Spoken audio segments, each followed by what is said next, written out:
윤석열 그때 체포영장 집행하고 이럴 때는 국민의힘 의원들 그때 뭐 45명 막 이렇게 가가지고 네. 쭉 서 있고 그랬잖아요. 그 한남 산성을 쌓았던 한남 사람들 산성을. 있죠. 지금 원내 대표 겸 비대위원장 마찬가지고 예. 대부분 목소리 컸던 드럼통 빠루 뭐 나경원 의원 필두로 글램핑 농성. 예, 예. 다 거기 서 있었죠. 근데 이번에는 안 보이더라고요 국민의힘 의원들이. 지금은 각자 도생 정도가 아니고 예, 예. 일단은 그 왜 우리 뭐 1도 뭐 있잖아요. 1도 200 뭐 3 뭐 하잖아요. 일단 1도가 그 첫 번째로 토껴거든요. 도망가 그거거든요. 서로 도망가고 있는 거죠.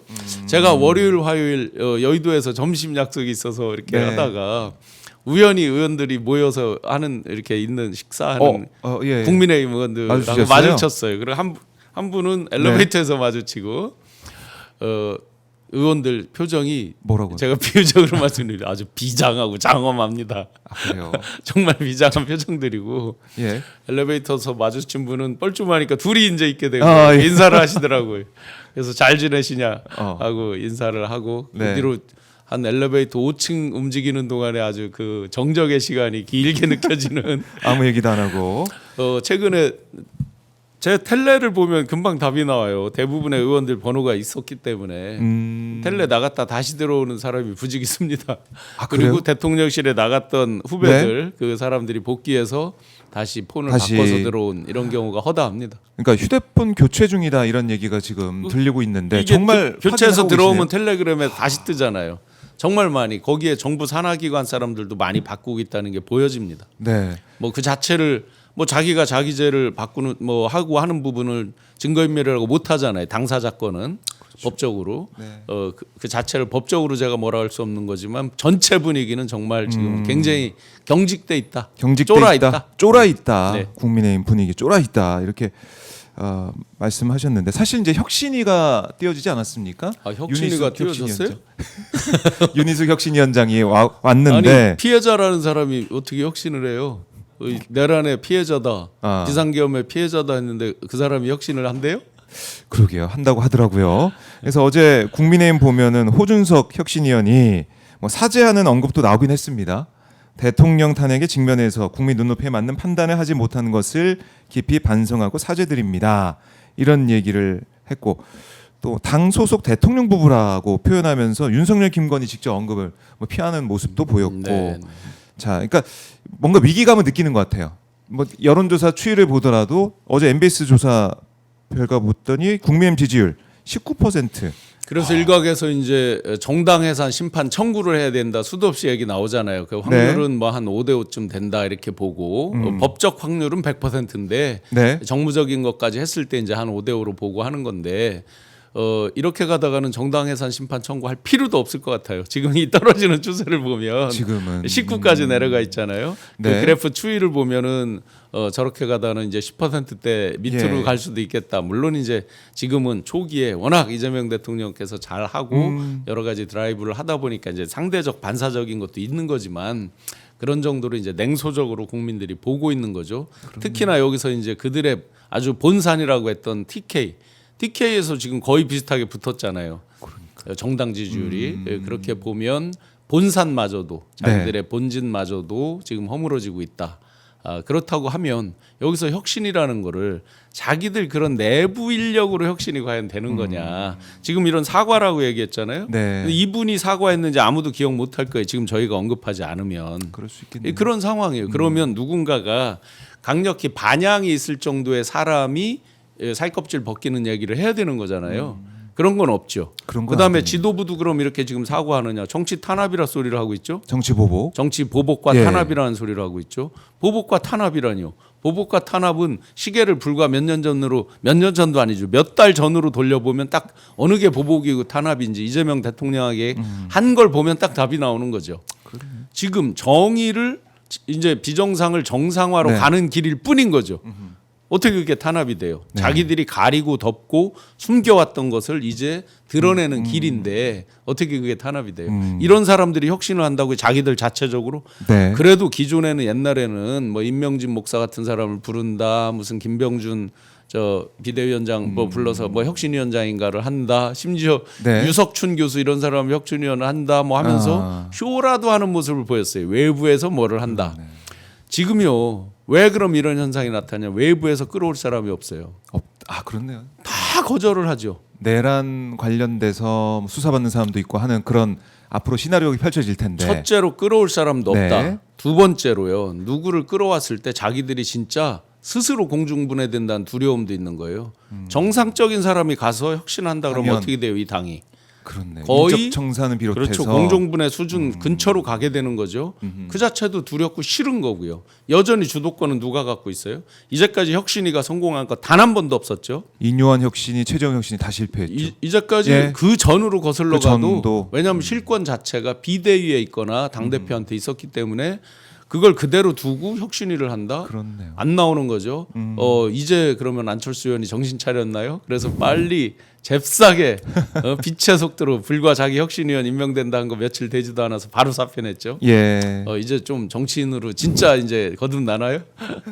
그러니까 혁신이 제대로 되지 않은 그런 상황을 국민의힘이 특히 이제 국민에 남아 있는 이른바 이제 헤게모니를 쥐고 있는 쪽에서는 혁신 뭐 이거 그냥 하는 척만 하지 이런 분위기가 읽혀지다 보니까 안철수마저 이거 못해 이렇게 나와버린 상황. 윤희숙 그 혁신위원장의 그 일성을 보고 경악을 금치 못했어요. 왜요? 비상계엄의 그 피해자다. 우리 당도 피해자다.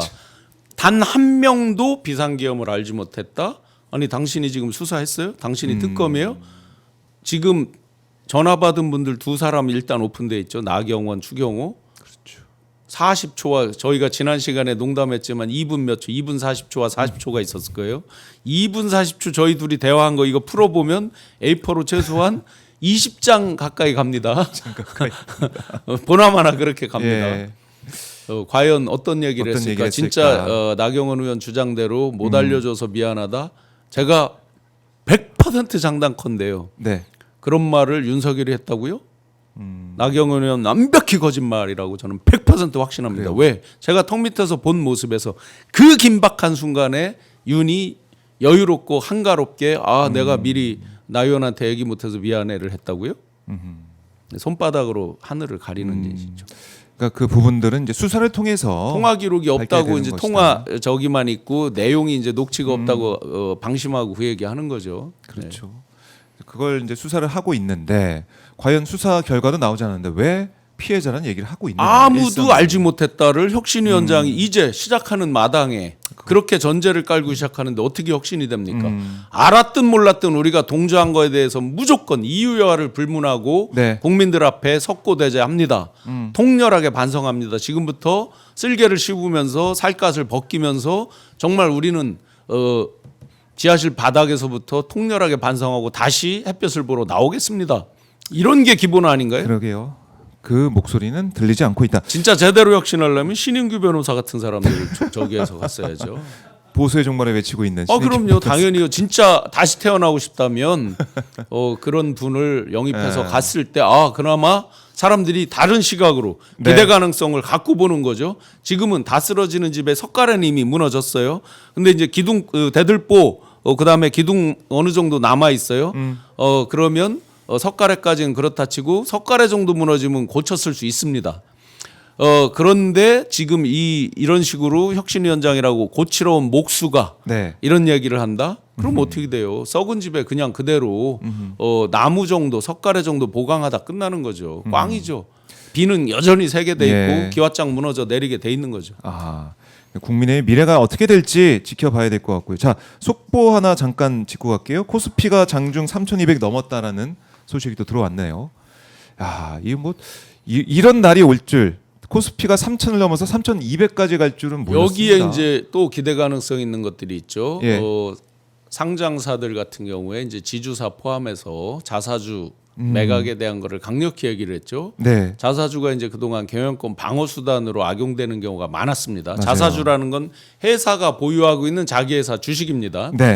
취득 요건이 5가지가 있어요. 상법에 보면 만만치 않아요. 그 자사주를 취득한다는 자체도 이익잉여금 있을 때만 취득하고 뭐 등등 여러 제한들이 있는데 그걸 이제 보통은 소각을 안 하고 또는 재매각을 하지 않고 네. 대주주들이 경영권 방어 수단을 썼죠. 왜냐하면 자기 회사 갖고 있는 자기 주식이기 때문에 오너 뜻대로 투표권 행사가 간단 말이죠.